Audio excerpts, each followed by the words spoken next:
بسم اللہ الرحمن الرحیم۔ السلام علیکم دوستو، اللہ تعالیٰ سے امید ہے کہ آپ سب خیریت سے ہوں گے۔ دوستو، آج میں جو وظیفہ لایا ہوں وہ ہر قسم حاجت کے لیے مانا ہوا وظیفہ ہے، اور یہ میں نے خود بھی آزمایا ہے کہ اگر آپ اس کو جس طرح طریقہ ہے اس طرح پڑھیں گے تو آپ کے دیکھتے ہی دیکھتے وہ کام ہو جاتا ہے۔ تو چلو ہم اس وظیفہ کو جانتے ہیں اور اس کا طریقہ جانتے ہیں کہ ہم اس وظیفہ کو کس طرح پڑھیں گے۔ لیکن جاننے سے پہلے دوستو، آپ سب سے درخواست ہے کہ آپ نے ابھی تک اگر ہمارا چینل دعا ٹی وی آفیشیل 1 کو سبسکرائب نہیں کیا ہے تو پلیز ہمارے چینل کو سبسکرائب کریں اور ساتھ میں گھنٹی کا نشان بھی دبائیں تاکہ آپ ہمارے ہر آنے والی ویڈیو کو بآسانی دیکھ سکے۔ تو دوستو، اب چلو دعا کا طریقہ جانتے ہیں۔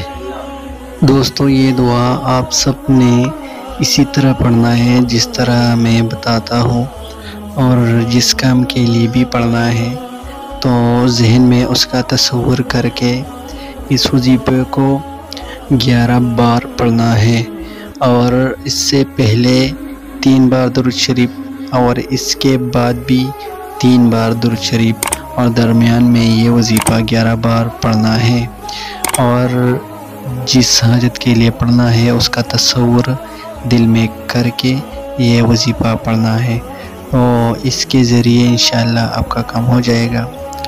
اور اب چلو وظیفہ جانتے ہیں۔ تو وظیفہ جو ہے آپ کو اسکرین پر دکھائی دے رہی ہوگی۔ تو وظیفہ جو ہے وہ یہ ہے: رب اغفر وارحم وانت خیر الراحمین۔ اس سے پہلے 3 بار درود شریف اور اس کے بعد بھی 3 بار درود شریف پڑھنا ہے، اور درمیان میں یہ وظیفہ 11 بار پڑھنا ہے۔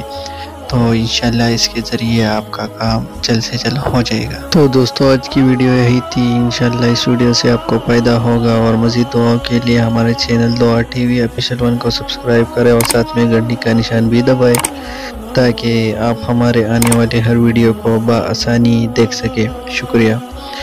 اور پیارے دوستو، آپ کو اگر کوئی بھی دعا چاہیے تو ہمیں کمنٹ میں بتا دیں تاکہ ہم آپ کے لیے وہ دعا لا سکیں، اور ہاں، ویڈیو کو لائک ضرور کیا کریں تاکہ اس سے ہمارا حوصلہ افزائی ہوتے رہے۔ شکریہ۔ دعاؤں میں یاد رکھیں، اگلی ویڈیو میں انشاءاللہ ملاقات ہوگی، تب تک کے لیے اللہ حافظ۔